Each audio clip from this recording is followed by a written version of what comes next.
Naging abala sina Nathan at Jenny ng mga sumunod na araw.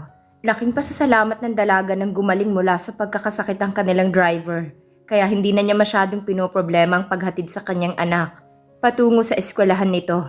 Hanggang isang araw, namimili ang mag-ina ng mahagip ng paningin ng bata ang isang figura ng lalaki. Nilapitan nito iyon ngunit bago pa man siya makapagsalita itinawag na siya ng ina. Sigurado siya, ang daddy niya yon at hindi siya pwedeng magkamali. Hahanapin kita at makikilala mo rin ako, Dad. Ang nasa isip ng batang si Jessica bago pa man siya bumalik sa tabi ng kanyang ina. Nilingon niya ulit ang lalaki. Saktong tumingin ito sa gawin nila kaya kinawayan niya ito at nginitian. Samantala, nagulat naman ang binatang si Nathan sa ginawa ng bata. Hindi rin niya alam kung bakit parang pamilyar sa kanyang mukha ng bata. Napadako ang tingin niya sa babaeng nakatalikod na kasama ng bata. Bumaba ang mga mata niya sa makikinis nitong hita na litaw sa suot nitong shorts. Nice legs. Nanulas sa kanyang mga labi. I'm sure maganda din ang mukha niya.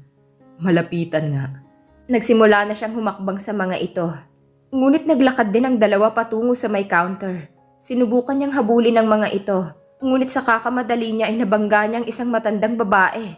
Natumba ito sa sahig kaya agad niya itong tinulungang makatayo. At pinulot ang nagkalat na mga pinamili nito. Nilingon niya ang counter. Ngunit laking panghihinayang ang naramdaman niya nang hindi makita ang bata at ang kasama nitong babae.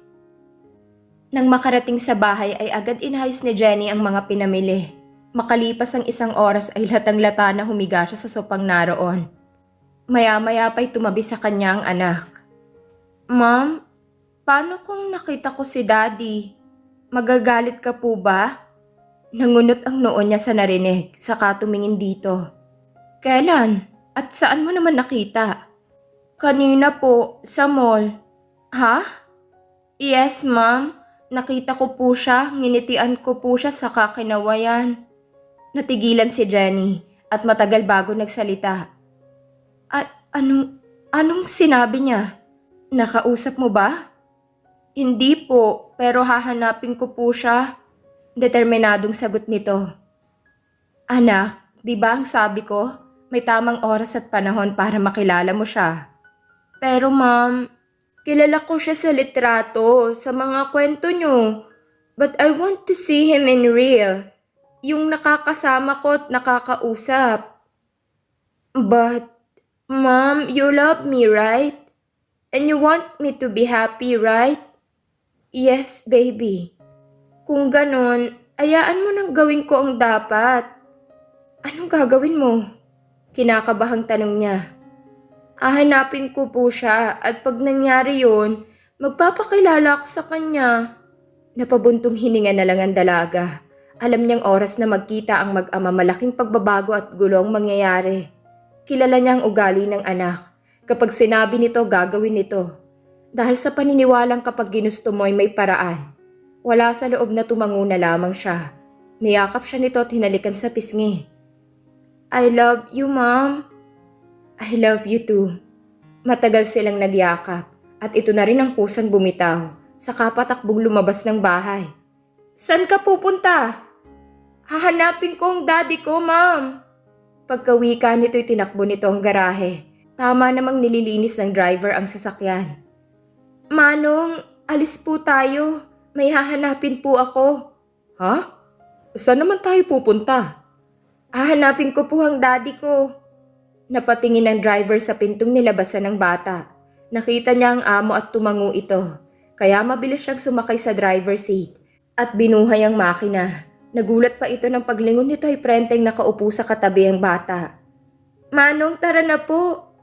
Ito na nga binubuhay ko ng makina. Salamat, Manong. Anito nang ngumiti pa. Napangiti na lang din ang driver sa inasal ng bata.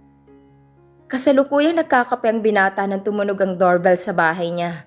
May pagtatakang tinungo niyang pintuan at binuksan iyon. Napanganga siya ng mabungaran ng batang nakita niya sa mall kanina. Hindi pa man siya nakakapagsalita ay bigla itong tumalon at kumarga ng pagyakap sa kanya. Dad! Salamat at nakita kita! Wika nito na naghatid ng kilabot sa buong katawan ng binata. Dad?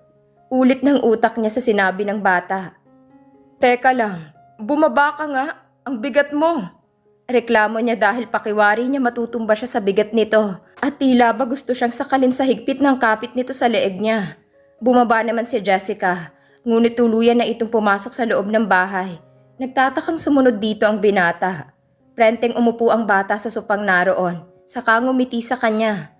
Tumayo siya sa harapan nito at namewang. Now tell me, bakit mo ako tinawag na daddy? Sa daddy naman po talaga kita. Kanino ka bang anak? Sa'yo. Bawal ang sinungaling. Sinong mga magulang mo? Ikaw at ang mami ko. Napasabunot sa sariling ulo ang binata. Umupo siya sa tabi ng bata. Akin ang numero ng mami mo. Sa pagkakataong yon ang bata naman ang nagtaka. Bakit niyo po kailangan ng numero ni mami? Para kausapin at sabihing naliligaw ang anak niya sa bahay ko. Hindi po ako naliligaw. Wala din akong anak, ni wala akong girlfriend o asawa. Kaya paano ako nagkaroon ng anak? Anak mo po ako sa pagkabinata. At kanino naman, aber? Sa mami ko. Akin ang numero ng mami mo. Okay po. At binunot nito ang cellphone mula sa bulsa nito. Ibinigay nito ang numero at mabilis niya itong idinayal. Samantala nanonood ng TV si Jenny nang tumunog ang cellphone niya. Nagulat pa siya nang makitang si Nathan ang tumatawag. Hello? Hindi ito sumagot kaya nagsalita siya ulit. Hello? Uy, Nathan, kung tatawag ka at hindi rin lang naman magsasalita, magpakamatay ka na. Bulyaw niya dito, saka pinatay ang tawag. Nabitiwan ni Nathan ang cellphone pagkarinig sa boses ng kaibigan. No! Hiyaw niya at agad ding pinulot ang cellphone. Saka pinakatitigan ng numero dahil baka nagkamali lang siya ng pindot. I-denial niya ulit ito, ngunit si Jenny ulit ang sumagot. Kaya kunot noong tiningnan niya ang batang ngayon ay nakatayo sa harapan niya. Umuwi ka na. Baka hinahanap ka na sa inyo. Ayoko. Dito lang ako sa bahay mo. Ayaw mong umuwi? Bahala ka. Aniya dito saka umakyat sa hagdan. Daddy! Tawag nito. Ewan ba niya pero kahit hindi niya ito anak, the way she called him daddy, ang sarap sa pandinig at ang gaan ng pakiramdam niya. Lumingon siya dito at naghintay ng sasabihin nito, ngunit hindi ito nagsalita. Pagkus patakbo itong yumakap sa kanya. Can I stay here until tomorrow? Gustong sumagot ng hindi ng binata, ngunit ibang lumabas sa bibig niya. Yeah, sure. But make sure na bukas ng umaga uuwi ka na sa inyo.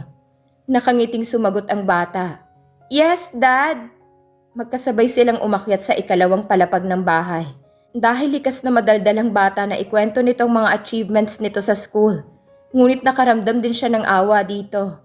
Nang sabihin nitong madalas itong binubuli ng mga kaklase dahil wala itong ama. Sana nga ako na lang ang daddy mo. Pero malabong mangyari yun. Wika niya sa sarili. At tinitigan ng batang abala sa pagbutingting ng mga gamit niya sa kwarto niya. Natigilan siya nang may mapansin sa mukha nito. Kung pagtatabihin silang dalawa, agad mapapansin ang pagkakapareho ng kanilang mga mata at bibig. Posible nga kayang anak niya ito? Ngunit paano naman siya magkakaroon ng anak? Gayong maski paghalik hindi pa niya naranasan. Ipinilig ng binata ang ulo. Kung ano-anong naiisip niya. Siyempre, imposibleng maging anak niya ito. Ngunit nang maalala na si Jenny ang kasama nitong nagmamay-ari ng makikinis at mabibilog na hita kanina, na halos habulin pa niya para lang makita ang mukha nito. Hindi niya maiwasang mapangisi. May ibubuga din palang sadista na yun. Dad, tinig ni Jessica. Ha? Kanina ko pa kayo tinatawag pero hindi niyo marinig. Wika nito at naupo sa kama. May naalala lang ako. Si Mami po ba or yung legs niya? Mapanukso nitong tanong. Ha? Hindi ah. Hindi daw pero nakita ko po kayo na hinahabol kami kanina. Ang kulit mong bata, umuwi ka na nga sa bahay niyo. Mana-mana lang ho yan, Dad. At isa pa, bahay niyo naman to kaya pwede akong tumira dito. Banat pa nito, dahilan para magpapadyak ang binata. Saan ka ba ipinaglihi ng mami mo? Masyado kang madaldal. Sa inyo ho. Ano? Ay nako, Dad. Ang bata mo pa pero bingi ka na. Wika nito saka naglakad pababa ng hagdan. San ka pupunta? Sa kusina, maghahanap ng pagkain. Saka tuloy-tuloy na itong bumaba. Naiwang lukot ang mukha ng binata na naupo sa sahig. Huwag niyo naman akong biruin sa pagkakaroon ng anak na katulad niya. Aniya at tumingala pa sa kisame. Ang anumang pagmamaktol ay napalitan ng pag-aalala nang marinig ang malakas nitong sigaw. Ah! Daddy! Dahil doon ay patakbo siyang bumaba at kamuntik pang malaglag dahil sa kamamadali. Huli na nang maabutan ni Alex ang alaga niyang aso. Dinaluhong na nitong batang nasa kabilang bahay at kung hindi siya nagkakamali sa braso ito nakagat. Mabilis niyang itinali ang aso at nilapitan ng batang ngayon ay umiiyak na. Sinipat niya ang braso nito. Sakto namang nakababa na si Nathan. Hindi niya makita ang bata sa kusina kaya pumunta siya sa likurang bahagi ng kanyang bahay. At nakita nga niyang hinahanap, kasama ang kanyang kapitbahay. What happened? Tanong niya sa lalaki.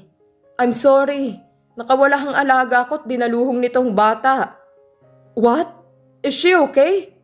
I don't know, maybe we need to bring her in the hospital. Kanyang naibulalas. Wait me here, kukunin ko lang ang sasakyan. Wika nito saka mabilis na tinawid ang pagitan ng kanilang bahay. Dad, ang sakit! Humihikbing saad ng bata. Shh! Don't worry, Angel.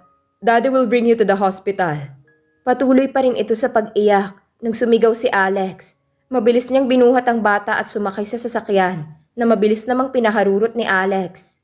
Nang marating ang pinakamalapit na ospital ay agad sinuri ng doktor ang bata.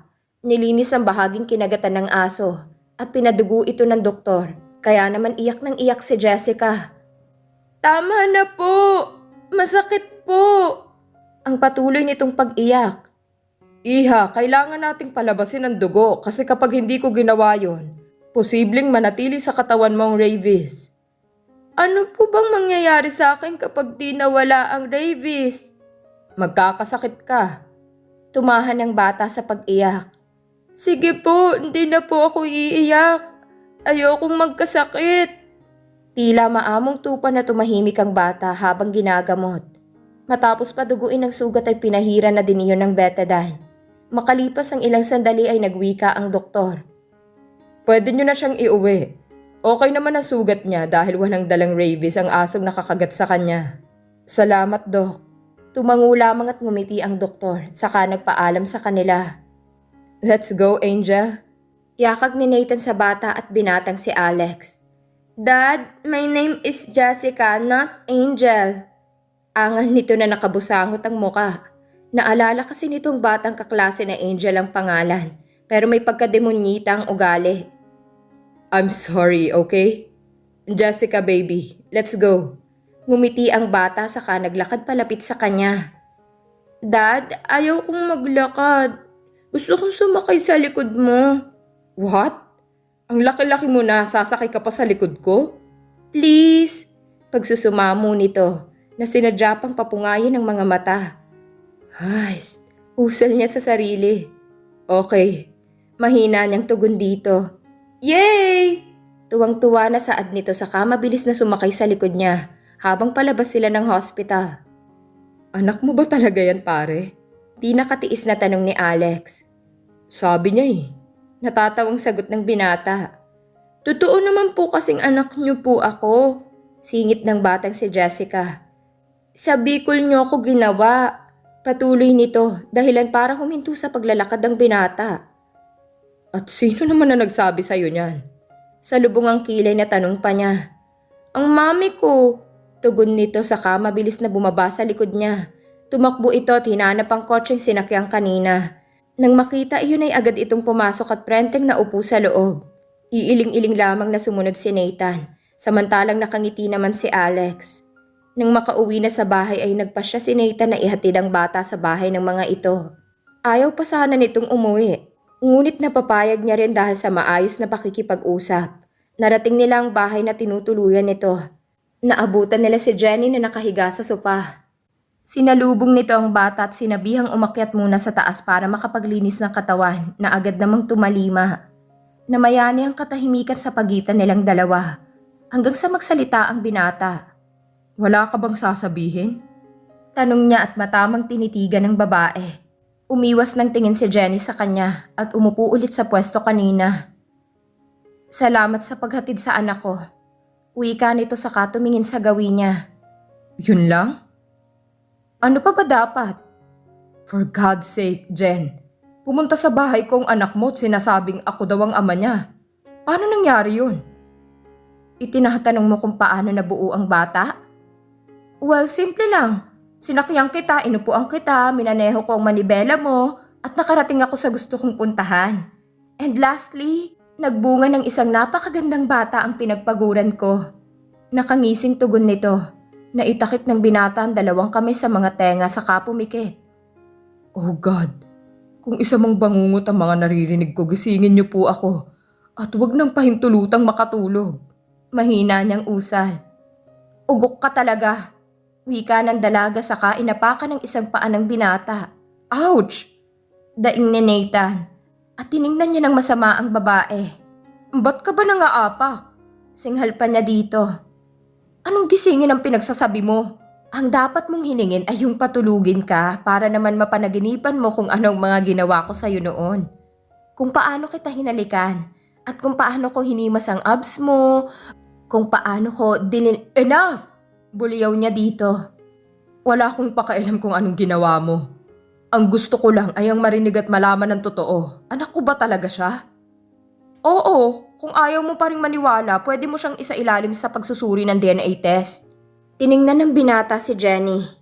Okay, tomorrow morning susunduin ko kayo dito. At naglakad na siya palabas ng bahay. Naiwang nakangisi si Jenny. I swear, babawiin mong mga sinabi mo na nakatatak pa rin sa isipan ko hanggang ngayon. At kapag nangyari yun, ipapatikim ko sa iyong lasa ng mga pinaghirapan kong lutuin. Muli niyang binalikan ng mga pangyayari sa nakaraan na may kaugnayan sa binata. Hindi niya maiwasang mapangiti ng mapait. Kung nakatanggi ka sa una, sa pagkakataong ito, alam kong wala kang kawala. Mga katagang namutawi sa kanyang labi.